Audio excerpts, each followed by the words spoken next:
పల్నాడు జిల్లా మాచర్లలో ఇద్దరు టీడీపీ కార్యకర్తల హత్యలపై నర్సరావుపేట జిల్లా వైసీపీ కార్యాలయంలో మాజీ మంత్రి విడుదల రజని, మాజీ MLA Gopireddy Srinivasareddy, Sattenapalli YCP incharge Gajjala Sudheer Bhargavareddy విలేకరుల సమావేశం.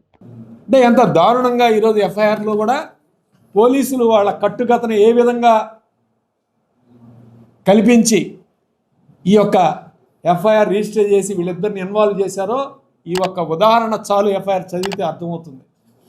అట్లానే సంఘటన స్థలంలో వెహికల్ జేబీఆర్ స్పష్టంగా ఈ వెహికల్ ఒక ఆధారం కాదా ఇది నేను అడుగుతా ఉన్నాను. ఈ వెహికల్ ఎవరిది?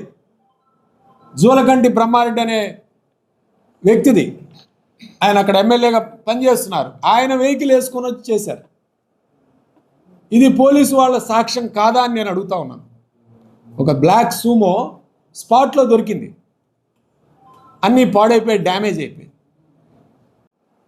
వీళ్ళతోటే కలిసి ఉన్నాడు, వీళ్ళతోటే రాజకీయంగా చెప్తున్నాడు. ఎప్పుడైతే అక్కడ ఫ్లెక్సీ గొడవ జరిగిందో ఆ విషయంలో ఒక కుర్రవాడిని కొడితే ఆ కుర్రవాడి విషయంలో వీళ్ళందరికీ మనస్పర్ధలు రావటం జరిగింది. ఆ తర్వాత ఈ హత్య జరగడం జరిగింది. జవిశెట్టి శ్రీనివాసరావు ఎలియాస్ బొబ్బిలి A1 అనే అతను తెలుగుదేశం పార్టీ క్రియాశీల కార్యకర్తలా ఉన్నాడు. అతను చేశాడు అతను A1గా ముద్దాయిగా అతను ఈ హత్యలు చేశాడు. అతను ఏ పార్టీకి సంబంధించినోడు, దానికి పిన్నెల్లి రామకృష్ణారెడ్డి గారు వెనకుండి మద్దతు తెలిపాడు. ఇవన్నీ గాలి వార్తలన్నీ పెట్టి ఎఫ్ఐఆర్ చేపించి ఇవాళ వీళ్ళిద్దరిని కూడా ముద్దాయిలుగా చేర్చడం అనేది చాలా బాధాకరమైన విషయం, చాలా ఘోరమైన విషయం. ఆధిపత్య బోరు ఏదైతే జయశెట్టి వెంకటేశ్వర్లు కోటేశ్వరరావు ఇద్దరు కూడా ఈ గ్రామంలో లీడ్ చేస్తున్నారు, వాళ్ళిద్దరు ఉంటే మాకు అవకాశాలు రావని తోట వెంకటరామయ్య అనే అతను ఈ జవిశెట్టి శ్రీనివాసరావుతో కలిసి ఈ హత్యలు చేయించారు అనేది వాస్తవం. కాబట్టి ఈ రాష్ట్రంలో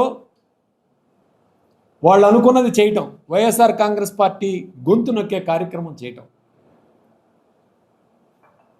రాజకీయంగా ఇబ్బంది పెట్టడం, మరి వీళ్ళందరినీ కూడా అరెస్ట్ చేయటం. అలానే మేము కూడా ఈరోజు కూడా ఎస్పీ గారిని అపాయింట్మెంట్ కూడా అడిగాం. ఎస్పీ గారికి రిప్రజెంటేషన్ ఇవ్వాలని కూడా మేము ఫోన్లో కూడా మాట్లాడటం జరిగింది, మెసేజ్ కూడా పెట్టడం జరిగింది. అయితే ఆయన నేను ఇక్కడ ఈరోజు అందుబాటులో లేనని చెప్పడం జరిగింది. సో అందువలన మేమందరం కూడా ఇక్కడ ప్రెస్ మీట్ పెట్టి మాట్లాడుతున్నాం. ఖచ్చితంగా ఆయన ఎప్పుడు అపాయింట్మెంట్ ఇస్తే అప్పుడు వెళ్ళి కలిసి మా రిప్రజెంటేషన్ కూడా ఇస్తాం. ఎందుకంటే వాళ్ళు నిజంగా ఈ హత్యతోటి సంబంధాలు లేవు అనేది వాస్తవం. సో కాబట్టి ఈ విషయాన్ని స్పష్టంగా తెలియజేస్తూ న్యాయపరంగా పోరాటం చేస్తాం. ఖచ్చితంగా ఈ విషయంలో ఎక్కడా కూడా రాజీ పడే విషయమే లేదు. ఆయన 4 సార్లు ఎమ్మెల్యేగా చేశాడు, ప్రభుత్వ విప్పుగా ఉన్నాడు. అలాంటి వ్యక్తులనే ఈరోజు అన్యాయంగా కేసుల్లో పెడుతూ ఉంటే ఇక సామాన్య ప్రజలకు ఎటువంటి రక్షణ ఉంటుంది? సామాన్య ప్రజల్ని ఏ విధంగా మీరు కాపాడతారు అనేది ఈరోజు మేమందరం కూడా వెలుగులోకి తీసుకొచ్చే కార్యక్రమం చేస్తాం.